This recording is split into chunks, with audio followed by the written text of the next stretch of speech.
ষড়যন্ত্র মোকাবেলা করেই বারবার ক্ষমতায় আওয়ামী লীগ। স্বদেশ প্রত্যাবর্তন দিবসে গণভবনে প্রধানমন্ত্রী। প্রতিবার চক্রান্ত হয়, সেই চক্রান্ত মোকাবেলা করেই কিন্তু আমরা বেরিয়ে আসি। কি পেলাম না পেলাম সে চিন্তা করিনি, ভবিষ্যৎ কি তাও চিন্তা করি না। চিন্তা করি দেশের মানুষের ভবিষ্যৎটা আরো সুন্দরভাবে গড়ে তুলে দিয়ে যাব। রাষ্ট্রযন্ত্র ব্যবহার করে সরকার বিরোধীদের দমন করছে ক্ষমতাসীনরা, অভিযোগ বিএনপির। দেশে গুম খুনের রাজনীতির হোতা জিয়াউর রহমান, পাল্টা জবাব আওয়ামী লীগের। ক্ষমতা মোহে অন্ধ হয়ে তারা ভাবছে যে শক্তি দিয়ে, পুলিশ বাহিনী দিয়ে, গুলি করে, বুলেট দিয়ে, টিয়ার গ্যাস দিয়ে বিরোধী দলকে দমন করে রাখে। কথায় কথায় গুম খুন, জিয়াউর রহমান, আওয়ামী লীগ সহ অন্যান্য দলের ৬৫,০০০ নেতা কর্মীকে জেলে রেখেছে। এটা প্রমাণ আছে, তথ্য আছে। দেখছিলেন প্রধান শিরোনাম। রাতের সময় সঙ্গে আছি আমি গোলাম রাব্বি। এবার অন্যান্য শীর্ষ সংবাদ। গ্রামের রাস্তা অনেক ভালো, রাস্তা কাজ করে না, বহুদিন ধরে পড়ে আছে। সিটি কর্পোরেশনের এলাকায় আঁকা বাঁকা মেঠোপথ। ডিএনসিসির ৫৩ নম্বর ওয়ার্ডে ১.৫ বছর ধরে আটকে সংস্কার কাজ। চরম ভোগান্তিতে বাসিন্দারা, দায়সারা জবাব কর্তৃপক্ষের।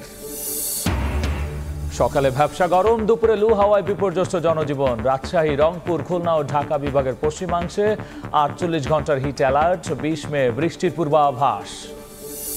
ডিম কিনতে গেলে আমাদের একটু হিমশিম খেতে হয়। আগে যদি কিনতাম এক খাসি, এখন হাফও কিনতে পারি না। সিন্ডিকেট করে দামগুলো বাড়াইছেন।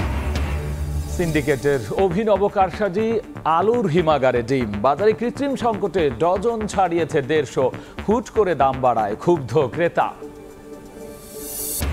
এবং ব্যক্তিগত আক্রোশেই বিশ্বকাপ দল থেকে বাদ সাইফুদ্দিন। বিস্ফোরক মন্তব্য সাবেক প্রধান নির্বাচক ফারুকের।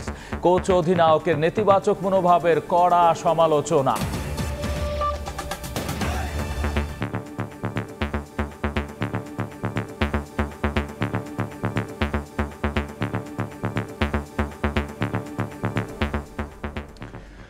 ষড়যন্ত্র মোকাবেলা করেই জনগণের সমর্থন নিয়ে আওয়ামী লীগ ক্ষমতায় বসেছে জানিয়ে প্রধানমন্ত্রী শেখ হাসিনা বলেছেন, এই অর্জন ধরে রেখে সামনে যেতে হবে এগিয়ে। সকালে গণভবনে আওয়ামী লীগ ও সহযোগী সংগঠনের নেতাদের সঙ্গে শুভেচ্ছা বিনিময়ের সময় বক্তব্য রাখেন সরকার প্রধান। তিনি বলেছেন, দেশের সবচেয়ে বড় আর গ্রহণযোগ্য রাজনৈতিক দল হিসেবে আওয়ামী লীগকেই জনসমর্থন নিয়ে সোনার বাংলা গড়তে কাজ করে যেতে হবে। ৪৩ বছর আগে আজকের এই দিনেই নির্বাসিত জীবন থেকে দেশে ফিরেছিলেন স্বজনহারা শেখ হাসিনা। এরপর থেকেই লড়াই সংগ্রামের নতুন নতুন রেকর্ড আর ইতিহাসের বাঁক পেরিয়ে তিনি এখন পর্যন্ত দেশের সবচেয়ে বেশি সময় ধরে দায়িত্ব পালন করা সরকার প্রধান। স্বদেশ প্রত্যাবর্তন দিবসের সকালে দলীয় সভাপতিকে শুভেচ্ছা জানাতে গণভবনে হাজির হয়েছিলেন দলের কেন্দ্রীয় নেতারা। নেতাকে হত্যা করা হলো, কারফিউ জারি। এ সময় নেতাদের উদ্দেশ্যে সংক্ষিপ্ত বক্তব্য রাখেন সরকার প্রধান। তার স্মৃতিচারণে আসে ভয়াল আর বিরুদ্ধ স্রোতে এগিয়ে যাওয়ার গল্প। বনানীতে সারি খবর, আমি ফিরে এসেছি, আমি জানতাম না আমি কোথায় থাকবো, কি করব, কিভাবে চলবো, সেগুলি চিন্তা করিনি। সেই অতীত স্মরণ করিয়ে শেখ হাসিনা নেতাদের বলেন, দায়িত্ববোধ নিয়ে কাজ করে যেতে হবে রাজনীতির মাঠে। হতাশ জাতিকে টেনে তোলা যায় না, কাজে তাদের মাঝে আশার আলো জাগাতে হয় এবং আমরা সেটাই করার চেষ্টা করেছি। দেশের সবচেয়ে গ্রহণযোগ্য দল হিসেবে জনগণের আস্থা বিশ্বাস নিয়েই সামনে এগিয়ে যেতে সবার প্রতি পরামর্শ আওয়ামী লীগ প্রধানের। জনগণের কাছে সবথেকে গ্রহণযোগ্য দল আওয়ামী লীগ। প্রতিবার চক্রান্ত হয়, সেই চক্রান্ত মোকাবেলা করেই কিন্তু আমরা বেরিয়ে আসি। নিজের জীবনকে তুচ্ছ করে দেশ দশের উন্নয়নে শেষ নিঃশ্বাস পর্যন্ত কাজ করে যাবেন দৃঢ় প্রত্যয় শেখ হাসিনার। কি পেলাম না পেলাম সে চিন্তা করিনি, ভবিষ্যৎ কি তাও চিন্তা করি না। দেবাশিস রায়, সময় সংবাদ, ঢাকা। যুদ্ধের কারণে বিশ্ব বাজারের অস্থিরতায় দেশীয় অর্থনীতিতে চাপ বাড়ছে বলে জানিয়েছেন প্রধানমন্ত্রী শেখ হাসিনা। সকালে রাজধানীর ইঞ্জিনিয়ার্স ইনস্টিটিউশন প্রাঙ্গণে বাংলাদেশ অর্থনীতি সমিতির সম্মেলনে বক্তব্য রাখেন শেখ হাসিনা। তিনি এ সময় বলেছেন, সব বাধা অতিক্রম করে নিজেদের বুদ্ধি আর অভিজ্ঞতায় দেশকে এগিয়ে নিতে কাজ করতে হবে অর্থনীতিবিদদের।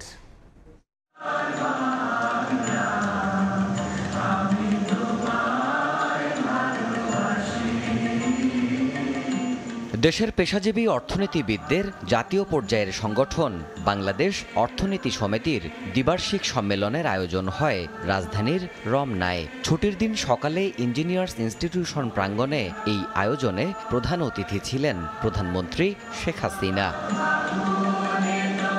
দেশের বিভিন্ন স্থান থেকে আসা খ্যাতনামা অর্থনীতিবিদদের উপস্থিতিতে সমিতির পক্ষ থেকে শুভেচ্ছা জানানো হয় সরকার প্রধানকে। সম্মেলনে দেয়া বক্তব্যে শেখ হাসিনা জানান, দেশ যখন এগিয়ে যাচ্ছিল তখন বৈশ্বিক কিছু ইস্যুতে দেশীয় অর্থনীতিতেও চাপ বাড়ছে। বলেন, সব সামাল দেওয়ার চেষ্টা চলমান রেখেছে সরকার। গাজার উপরে যে ইসরায়েলের হামলা এবং গণহত্যা, তার ফলে আজকে কি হয়েছে, পরিবহন ব্যয় বেড়েছে, পরিচালন ব্যয় বেড়েছে, ডলারের দাম বেড়ে গেল, প্রত্যেকটা জিনিসের দাম বেড়ে গেল, আমাদেরও খরচ বেড়ে গেল, ঋণের সুদ বেশি দিতে হচ্ছে, সব দিক থেকে একটা প্রযোজ্য চাপ। 6 তারিখে বাজেট দেব, ইনশাআল্লাহ বাজেট আমরা ঠিকমতো দিতে পারবো এবং বাজেট আমরা বাস্তবায়নও করব। টেকসই উন্নয়নের মাধ্যমে আগামীর বাংলাদেশকে এগিয়ে নিতে অর্থনীতিবিদদের নিজস্ব গবেষণা নীতি অনুসরণের আহ্বান জানান প্রধানমন্ত্রী। আমাদের এই অর্থনীতির গতিটা যেভাবে আমরা এগিয়ে নিয়ে যাচ্ছিলাম, মাঝখানে এই কয়েকটা আন্তর্জাতিক ঘটনার জন্যই আমাদের বাধা হলো।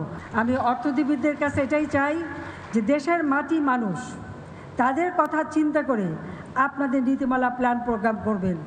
ওই কেউ একজন দু এক দিনের জন্য দেশে এসে আমাদেরকে উপদেশ দিয়ে যাবে, ওই উপদেশ আমাদের কাজে লাগবে না। হতাশ না হয়ে সব বাধা অতিক্রম করেই দেশকে এগিয়ে নিতে অর্থনীতিবিদদের পাশে চান সরকার প্রধান শেখ হাসিনা।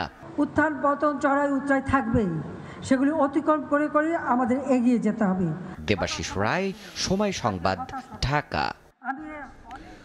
রাষ্ট্রযন্ত্রকে ব্যবহার করে সরকার বিরোধী দলকে দমন করছে ক্ষমতাসীনরা, এমন অভিযোগ করেছেন বিএনপির স্থায়ী কমিটির সদস্য ডক্টর মঈন খান। অন্যদিকে পাল্টা জবাব আওয়ামী লীগের সাধারণ সম্পাদক বলেন, দেশে গুম খুনের সংস্কৃতি জিয়াউর রহমানের হাতে শুরু হয়েছিল। বিদেশি শক্তি নয়, শেখ হাসিনাকে নিয়ন্ত্রণ করছে মুক্তিযুদ্ধের মূল্যবোধ আর দেশের জনগণ। জাতীয় নির্বাচনের পর থেকে দেশের রাজনীতি চলছে অনেকটাই ঢিমে তালে। ক্ষমতাসীন ও বিরোধীরা রাজনৈতিক কর্মসূচিতে অনেকটাই নীরব। চলছে দুই দলের কথার লড়াই। বিরোধী দলের নেতারা বলছেন, রাষ্ট্রযন্ত্রকে ব্যবহার করে বিরোধী দলকে দমন করছে ক্ষমতাসীনরা। দেশের বর্তমান অবস্থা নিয়ে মার্কিন প্রশাসন উদ্বিগ্ন বলে মন্তব্য করেন বিএনপির স্থায়ী কমিটির সদস্য ডক্টর মঈন খান। রাজধানীর ডেমরায় সদ্য কারামুক্ত ঢাকা মহানগর দক্ষিণ বিএনপি যুগ্ম আহ্বায়ক নবিউল্লাহ নবীর বাসায় গিয়ে তিনি একথা বলেন। ক্ষমতা মোহে অন্ধ হয়ে তারা ভাবছে যে শক্তি দিয়ে, পুলিশ বাহিনী দিয়ে, গুলি করে, বুলেট দিয়ে, টিয়ার গ্যাস দিয়ে বিরোধী দলকে দমন করে রাখে। গণতন্ত্রের বিষয়ে যুক্তরাষ্ট্রের অবস্থান এক চুলো নড়বড় হয়নি। তারা নির্বাচনের আগে, নির্বাচনের সময়ে, নির্বাচনের পরে যে কথা বলেছিল, আজকে থেকে 2 দিন আগে তাদের প্রতিনিধি বাংলাদেশে এসে সেই একই কথা বলে গেছে। এদিকে ক্ষমতাসীন দলের নেতারা বলছেন, দেশে গুম খুনের সংস্কৃতি জিয়াউর রহমানের হাতে শুরু হয়েছিল।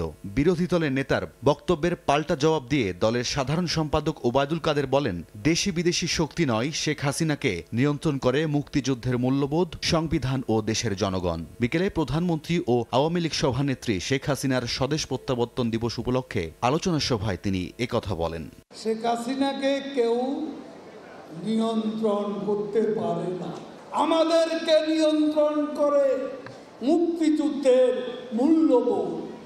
আমাদেরকে দেশি বিদেশি কোনো শক্তি নয়, আমাদের নিয়ন্ত্রণ করে বাংলাদেশের জনগণ।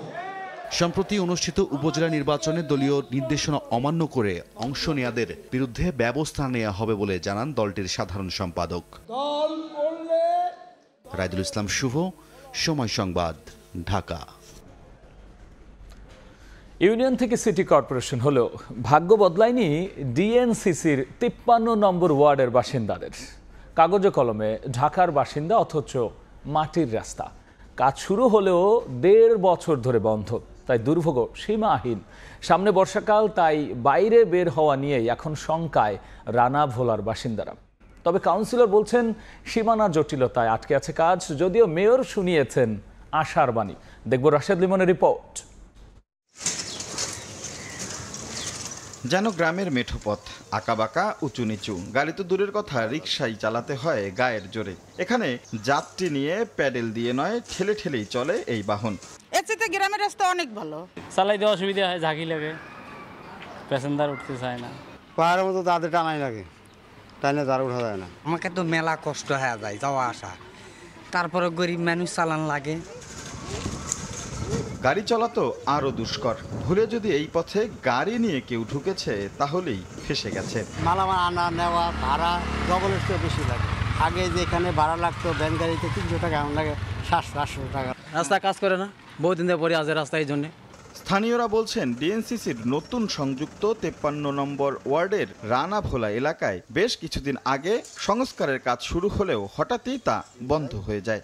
আর এতেই যেন মহা বিপদে। চলে না রিক্সা গাড়ি, রোগীদের 1-1.5 কিলো হেঁটে বহন করে নিয়ে তারপর নাগাল পাওয়া যায় অ্যাম্বুলেন্সের। পরে কাজ হয়েছে, সেই রাস্তাগুলো আগে হয়ে চলে গেছে। আর রাস্তাটা কাজ ধরার পরও রাস্তাটা বিঘ্ন, কাজ হইতেছে না। ড্রেনের কাজ করলো, তারপরে সেই যে ফালায় রাখছে, আর এখন আর এদিকে আসেও না। ছোট ছোট বাচ্চারা, স্কুল, বৃদ্ধ, বয়স্ক, অসুস্থ রোগী কোলে করে মানুষ ওইখানে নিয়ে তারপরে অ্যাম্বুলেন্সে উঠাইছে, এরকমেরও রেকর্ড আছে। হ্যাঁ, রিক্সা তো আসতেছে না, তারপরে বৃষ্টির দিন আসলে তো আরো বেশি রকমের ভোগান্তি।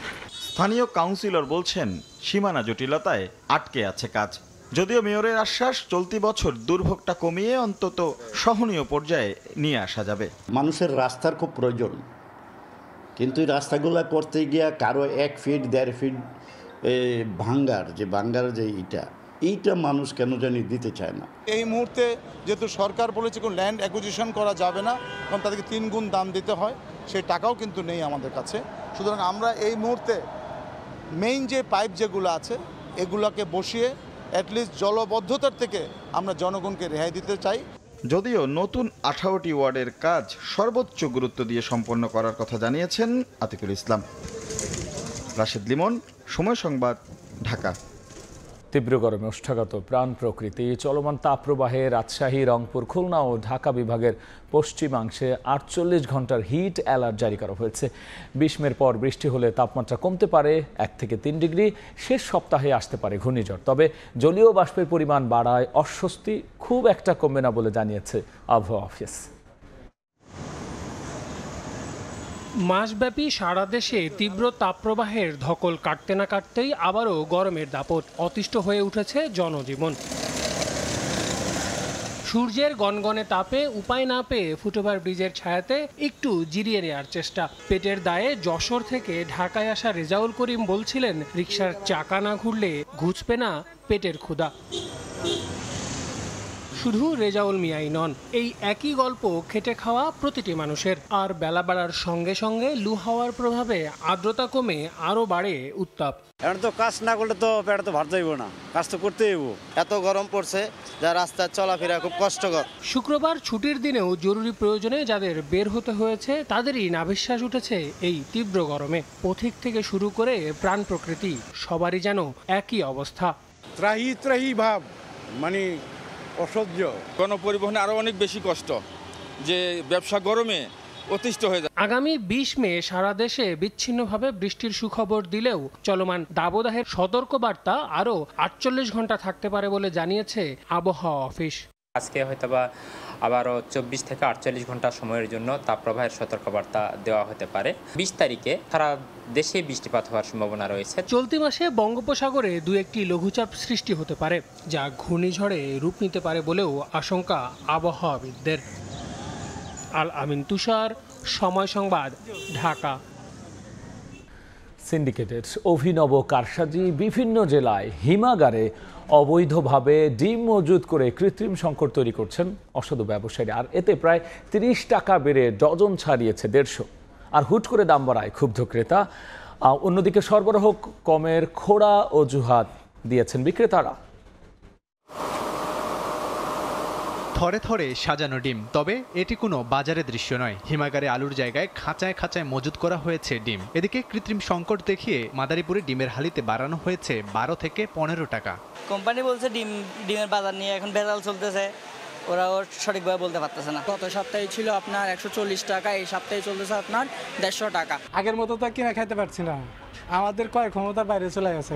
অবৈধ মজুদে ডিমের বাজারে আবারও অস্থিরতা। গাজীপুর, চট্টগ্রাম, সাভার সহ দেশের বিভিন্ন জায়গায় হালি প্রতি ডিম বিক্রি হচ্ছে 50 থেকে 55 টাকা পর্যন্ত। সপ্তাহের ব্যবধানেই ডজনে দাম বেড়েছে 30 টাকা পর্যন্ত। প্রচন্ড গরমের কারণে মুরগি অনেক ক্ষতি হয়েছে, এই কারণে প্রতিনিয়ত দাম বৃদ্ধি পাচ্ছে। গরমে মুরগির সমস্যা হইতেছে, মুরগি মরে যাইতেছে, অনেক মুরগি অনেক ফার্ম খালি হয়ে গেছে, এই ধরনের ক্রস দেখা জিনিসের দাম বাড়াইতেছে। সবাই কোল্ড স্টোর করছে, স্টোরজাত করছে, এই জন্য হঠাৎ করে তারা ডিমের দাম বাড়াই দিচ্ছে। ব্যবসায়ীরা এইভাবে সিন্ডিকেট করে দামগুলো বাড়াইছেন। ক্রেতাদের অভিযোগ, বাজার মনিটরিং কমিটি শুধু কাগজে। খোদ বিক্রেতারাও জানালেন ডিমের বাজারে তদারকি না থাকায় সিন্ডিকেট ইচ্ছে মতো যা খুশি তাই করছে। পোল্ট্রি ফার্মে যদি মনিটরিং না করে আপনার যেখানে একটা দুইটা ডিম বিক্রি করা হয় ওখানে মনিটরিং করা হয়, তাহলে বাজারের তো আর অবস্থা বুঝতে পারবেন। বাজার মনিটরিং খুঁড়ছে, বাজারে কেউ আসে না, আমাদের পাইকারি যেহেতু আমাদের হোলসেল, আমাদের এখানেও কেউ আসে না। আমরা কম দামে বেশি, কিন্তু ওরা ওই যে আগে যে হয়তো বাড়তি একটু বাড়ছিল, ওই বাড়তি দামে বিক্রি করার চেষ্টা করে। এটা তো আমরা বলতে পারবো না। সরকার ওদিকে কোনো নজর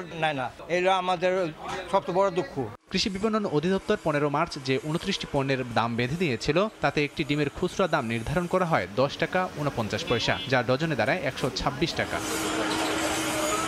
লাবিব হাসান, সময় সংবাদ। নিত্যপণ্যের মূল্যের চাপ থেকে মুক্তি চান ভোক্তারা। খুচরা ব্যবসায়ীরাও চান দাম বৃদ্ধির লাগাম টেনে ধরুক সরকার, যেন ব্যবসা চালাতে তাদের মূলধনের যোগান কম লাগে। আর এই অবস্থায় আসন্ন বাজেটেই মূল্যস্ফীতি কমানোর প্রস্তাব বাস্তবায়নে স্পষ্ট পরিকল্পনা চেয়েছেন অর্থনীতিবিদরা। দেখব সাইফুল ইসলামের রিপোর্ট। দামের চাপে মূল্যস্ফীতি ফুলে ফেপে 10% ছুঁই ছুঁই। চলতি অর্থবছরের বাজেটে যেমন বড় চ্যালেঞ্জ হিসেবে ধরা হয়েছিল মূল্যস্ফীতির লাগাম টানা, তেমনি ক্ষমতাসীন দলের নির্বাচনী ইশতেহারেও গুরুত্ব পায় বাজারে ভোক্তার স্বস্তি, যদিও সুফল পায়নি ভোক্তারা। সকালে দেখা যায় যে 40 টাকা, বিকালে 60 টাকা।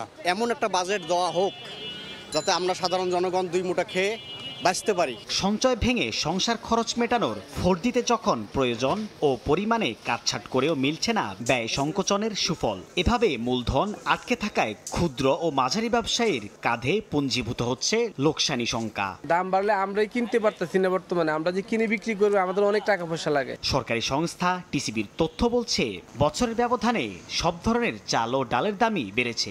বেশি বেড়েছে মোটা ও মাঝারি চালের দাম, এ সময় 50% বেড়েছে মুগ ডালের দাম। আলুর বাজারে নিয়ন্ত্রণ নিতে পারেনি ভরা মৌসুমও, 8% বেড়েছে দেশি পেঁয়াজে। পণ্যের দামগুলো যদি কমায় নিয়ে আসতে পারে তাহলে মনে হয় যে ভালো। অর্থনীতিবিদরা বলছেন, আবারও ঊর্ধ্বমুখী ডলার রেট বাড়িয়ে দিবে আগামী দিনের দৈনন্দিন ব্যয়ভার। তাই শুধু প্রস্তাবনা, সুস্পষ্ট রূপরেখা দেখতে চান তারা। সরকার হয়তো বললো যে মূল্যস্ফীতি আমরা হয়তো 6.5 এর মধ্যে নিয়ে আসবো বা 7 মধ্যে নিয়ে আসবো। এইটা আনার জন্য রোড ম্যাপটা কি, এই বাজেটে আমরা তার একটা রোড ম্যাপ দেখতে চাই। প্রতি বছরই পণ্যের দাম বাড়বে, বাস্তবতা এমন হলেও তা যেন থাকে ক্রেতার নাগালের মধ্যে। তা নিশ্চিতে বছর জুড়েই যেন কঠোর নজরদারি থাকে, সেই তাগাদা সাধারণ মানুষের। সাইফুল ইসলাম, সময় সংবাদ, ঢাকা। এখনো অনিশ্চয়তা কাটেনি হজ যাত্রীদের। ভিসা জটিলতা সমাধানে 14টি এজেন্সির সঙ্গে বৈঠকে বসবে হাব। সংশ্লিষ্ট এজেন্সিগুলোকে আগামীকালের মধ্যে সমস্যার সমাধানের সময় বেঁধে দিয়েছে ধর্ম মন্ত্রণালয়। এদিকে আজ 6টি ফ্লাইটে সৌদি আরবে যাচ্ছেন প্রায় 2500 মুসল্লি। বাংলাদেশের জন্য 1.25 লাখের বেশি কোটা থাকলেও চলতি বছর হজ পালনের উদ্দেশ্যে নিবন্ধন করেন 85,000-এর বেশি ধর্মপ্রাণ। এর মধ্যে 80,000-এর বেশি হজযাত্রীর ভিসা হলেও কিছু এজেন্সির গাফিলতির কারণে ভিসা পাননি 4,000-এর মতো হজযাত্রী। দায়ীদের চিহ্নিত করে ধর্ম মন্ত্রণালয় হজ ব্যবস্থাপনায় বিশৃঙ্খলার শঙ্কার কথা উল্লেখ করে 6টি এজেন্সিকে কারণ দর্শানোর নোটিশ দেয়। এছাড়া আরও 8টি এজেন্সি হজযাত্রীদের পিআইডি নম্বর বা মূল পরিচয়পত্র নম্বর সংগ্রহ করেনি বলে জানান হজ পরিচালক। এতে করে সৌদি আরবে বাড়ি ভাড়া সহ জটিলতা দেখা দিয়েছে হজযাত্রীদের ভিসার বিষয়ে। হজ এজেন্সি যারা এই গাফলতি করবে তাদের বিরুদ্ধে কিন্তু জরিমানা প্লাস তাদের লাইসেন্স বাতিল হওয়ার, এটা কিন্তু তারা যদি এইভাবে লিঙ্গারিং করতে থাকেন সেই ব্যবস্থা নেওয়া হবে। হাব বলছে, প্রতি বছর কিছু মধ্যস্বত্বভোগীর কারণে জটিলতা তৈরি হয় হজ ব্যবস্থাপনায়। তবে ভিসা সমস্যার কারণে একজন হজযাত্রীও সৌদি আরব যেতে সমস্যা হবে না বলে জানান সংগঠনের সভাপতি। দায়িত্ব এজেন্সিকে নিতে হবে এবং হজযাত্রীদেরকে প্রেরণ করতে হবে। এই ক্ষেত্রে আমরা কাজ করছি ওই এজেন্সিগুলির সাথে আমরা 1-to-1 কথা বলছি। আগামী 12 জুন হজের সবশেষ ফ্লাইটে ঢাকা ছাড়বেন হজ যাত্রীরা। ফিরতি ফ্লাইট শুরু হবে 21 জুন থেকে। তোহা খান তামিম, সময় সংবাদ, ঢাকা। দেখছেন রাতের সময়। অবৈধ বাংলাদেশি অভিবাসীদের ফেরত পাঠানো সহজ করতে ঢাকার সঙ্গে নতুন একটি চুক্তি করেছে লন্ডন। চুক্তির আওতায় যাদের আশ্রয়ের আবেদন খারিজ হয়েছে তাদের ফাস্ট ট্র্যাক পদ্ধতিতে বাংলাদেশে ফেরত পাঠানো হবে। আর এতে দেশে ফেরত পাঠানোর আশঙ্কায় 11,000 প্রবাসী বাংলাদেশি। বিস্তারিত শোয়েব কবিরের রিপোর্টে।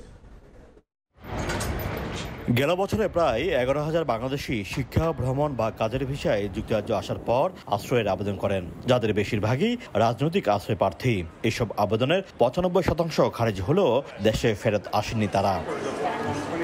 অবৈধ বাংলাদেশি অভিবাসীদের দ্রুত ফেরত পাঠাতে কঠোর অবস্থানে ব্রিটিশ সরকার। এর ধারাবাহিকতায় বৃহস্পতিবার অনুষ্ঠিত হলো বাংলাদেশ ও ব্রিটেনের স্বরাষ্ট্র বিষয়ক প্রথম যৌথ ওয়ার্কিং গ্রুপের বৈঠক, যেখানে স্বাক্ষরিত হয় ফাস্ট ট্র্যাক পদ্ধতিতে সাক্ষাৎকার ছাড়াই অবৈধ বাংলাদেশিদের দেশে পাঠানোর বিষয়ে সমঝোতা চুক্তি। যে এমইউটি আগে ইউর সাথে ছিল, সেটা আমরা নতুন করে যুক্তরাজ্য ব্রেক্সিট থেকে বেরিয়ে আসায় যুক্তরাজ্যের সাথে আবার সাইন করলাম।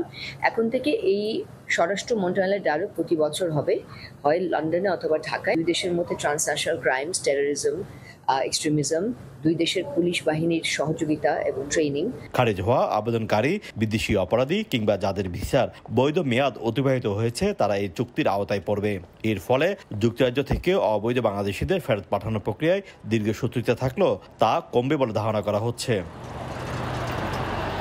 যুক্তরাজ্যের অবৈধ অভিবাসন বিষয়ক মন্ত্রী মাইকেল টমিলসন বলেছেন, বিভিন্ন ইস্যুতে বাংলাদেশ সহযোগিতাপূর্ণ সম্পর্ক বজায় রেখেছে। এবারও অভিবাসীদের অবৈধভাবে প্রবেশ ঠেকাতে ও ফেরত পাঠাতে বাংলাদেশের সহযোগিতা বেশ গুরুত্বপূর্ণ। অন্যদিকে যুক্তরাজ্যে নিযুক্ত বাংলাদেশের হাই কমিশনার সাইদা মোনা তাসিম বলেন, দুই দেশের সঙ্গে অর্ধ শতকের বেশি সময় ধরে সুসম্পর্ক। অভিবাসন নীতিমালার অপব্যবহার রোধে বাংলাদেশ সরকারও বেশ কঠোর। গেল এক দশকে আশ্রয়ের আবেদন করে ব্রিটেনে অস্থায়ীভাবে থাকার অনুমতি পেয়েছেন 11,000 বাংলাদেশি, যা সংখ্যার দিক দিয়ে দ্বিতীয়। শোয়েব কবির, সময় সংবাদ, লন্ডন। দেখছেন রাতের সময়। ভয়াবহ ঝড়ের কবলে যুক্তরাষ্ট্রের টেক্সাস অঙ্গরাজ্যের হিউস্টন শহর।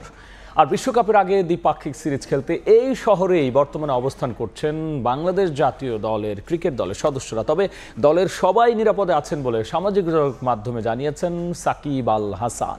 দীর্ঘ 26 ঘন্টা ভ্রমণের পর বাংলাদেশ সময় ভোরে হিউস্টনে পৌঁছান শান্ত সাকিবরা। যুক্তরাষ্ট্রে পা রেখেই কঠিন পরিস্থিতির সম্মুখীন হতে হয় বাংলাদেশ ক্রিকেট দলকে। ঝড়ে লন্ডভন্ড টেক্সাসের হিউস্টন শহরেই স্থানীয় একটি হোটেলে আছে ক্রিকেটাররা, তবে সবাই নিরাপদে আছেন বলে নিশ্চিত করেছেন সাকিব।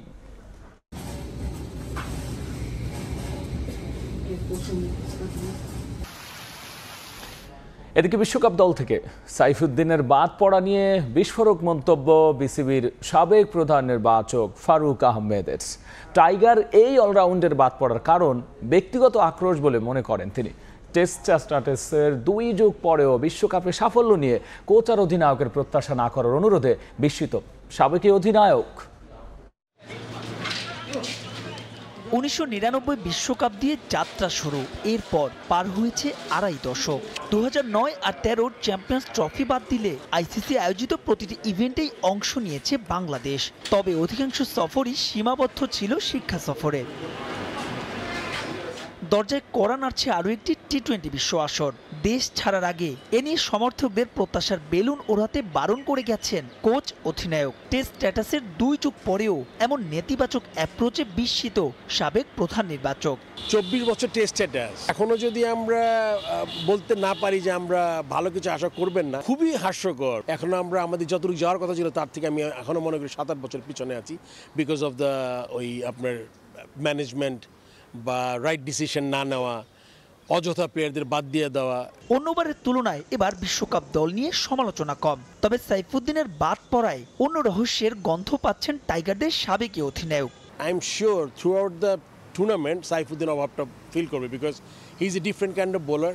ওর বাদ পড়াটা আমার কাছে মনে হয়েছে এটা মানে ক্রিকেটিং ব্যাপারের থেকে আমার মনে হয় অন্য কিছু কাজ করেছে, মানে লাইকিং, পার্সোনাল লাইকিং, ডিসলাইকিং।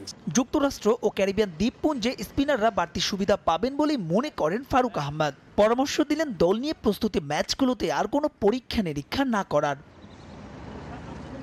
মাহবুব রিমন, সময় সংবাদ, ঢাকা।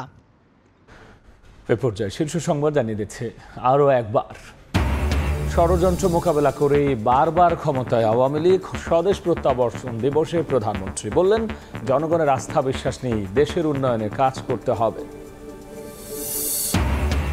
রাষ্ট্রযন্ত্র ব্যবহার করে সরকার বিরোধীদের দমন করছে ক্ষমতাসীনরা। অভিযোগ বিএনপির। দেশে গুম খুনের রাজনীতির হোতা জিয়াউর রহমান, পাল্টা জবাব আওয়ামী লীগের। গ্রামের রাস্তা অনেক ভালো, রাস্তা কাজ করে না, বহুদিন ধরে পড়ে আছে। সিটি কর্পোরেশন এলাকায় আঁকাবাঁকা মেঠোপথ। ডিএনসিসির 53 নম্বর ওয়ার্ডে 1.5 বছর ধরে আটকে সংস্কার কাজ। চরম ভোগান্তিতে বাসিন্দারা, দায়সারা যুক্তি কর্তৃপক্ষের।